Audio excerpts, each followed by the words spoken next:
forms each have their own combat style. Talk about flexibility! I see. When facing absolute power, the rules naturally need to be redefined.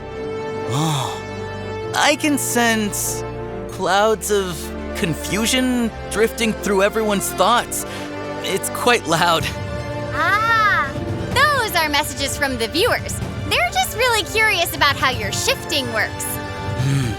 There's a voice cutting through like a fierce gale. They claim they can blow away the clouds so everyone can see clearly.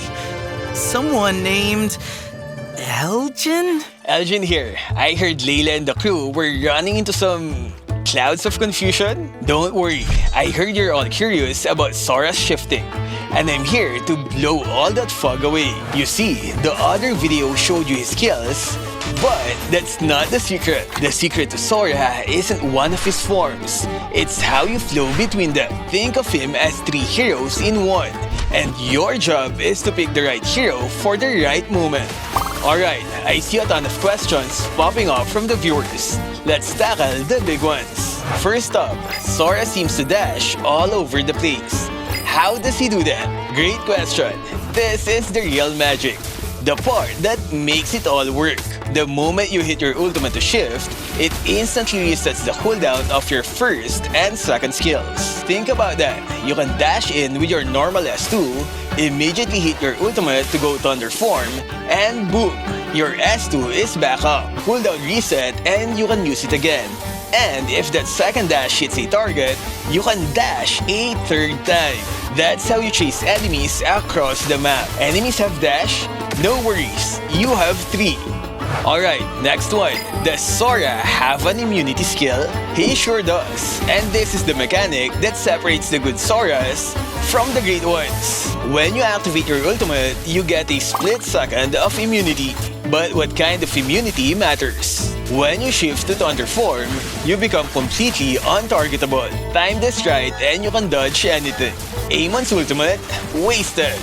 8-hour shot, ignored. When you shift to Torrent form, you get crowd control immunity. A stun is coming, just shift and walk right through it like a boss. Okay, I see this one a lot. I'm confused about his build. Should I build him as a tank or a damage dealer? Here's the secret that almost everyone misses. You build him as both. Look at his skills. His damage scales with his max HP. What does this mean? It means building tanky makes you hit harder. This is why you see Sora building items like Wind Swings and Oracle and still deal insane amounts of damage. You don't have to choose. With Sora, building HP gets you both. Now this is a good one. What's his best combo for team fights? How do I use the Torrent form effectively? Want to be a god in a team fight?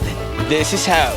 In Torrent form, you can lock down an enemy for an eternity. Try this combo. Dash in with S2. Immediately hit your ultimate to pull them all in. Use your newly reset S2 to push them back. Then hit them with your S1 to stun them. And just when they think they're free, activate the second phase of your ultimate to stun them all over again. That is a brutal, non-stop chain of crowd control that will win you the game. And finally, the big one. Okay, I get the skills, but how do I actually play him? This is how you put it all together. Your home is the experience lane. In the early game, your one and only job is to hit level 4. That's it. Focus on farming. Use your first skill to clear the wave and heal yourself up. The moment that ultimate icon lights up, you go from a gentle breeze to a full-blown storm. Once you're in the mid-game, it's time to be the playmaker. Go Thunder form to win your 1v1 and shove your lane. Then move. Rotate to the mid lane. Use the double dash to show up out of nowhere and gank their mid. Help secure those objectives while keeping an eye on your lane. In the late game, your brain has to be working fast. You have to adapt.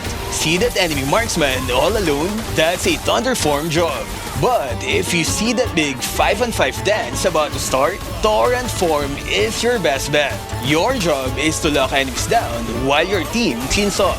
Be that annoying crowd control hero that enemies will hate. And that covers the biggest questions. But I've got a few more quick tips that you need to know. First, let's talk about that ultimate. At level 12 with max cooldown reduction, your ult's cooldown drops to just 10 seconds. That is ridiculously fast. It's so fast you can literally pop your ult just to clear a wave or heal up on a jungle camp, knowing it'll be back for the next fight. In torrent form, that 10-second duration is an eternity. You can fire off your S1 S2 combo, wait for it to reset, fire it off a second time, wait again, fire it off a third time, and still have time to drop the second phase of your ultimate. That is a 7-stage put your phone down lockdown. Another critical detail, you cannot afford to miss your abilities. Every skill shot must have a purpose. Why? 2 reasons. First, your second skill's cooldown gets slashed every time it hits. That's how you stay mobile. Second, and this is the big one, you don't even get to use the second phase of your ultimate unless you're hitting enemies to build stacks. Miss your skills and you're just a guy in a fancy cloud. And one last tip for the laning phase. Don't just rely on that long-range poke from your first skill. That's not where its real power is. Get up close. If you can land those first 2 quick melee strikes and the final range blast, you will be absolutely shocked at how much damage you're dishing out, especially in the early game. Get in their face. And that's the expert's guide to shifting. So just remember the big 3. Your ultimate is a reset. Use that double dash. Your forms have immunity. Dodge damage with thunder and ignore stuns with torrent. HP is damage. Build tanky to hit harder. Alright, hopefully that blows away all those clouds of confusion for everyone. And with that, back to Skyhook, Arnold, Sora, and Layla. Wow! Thanks for the explanation, Mr. Elgin.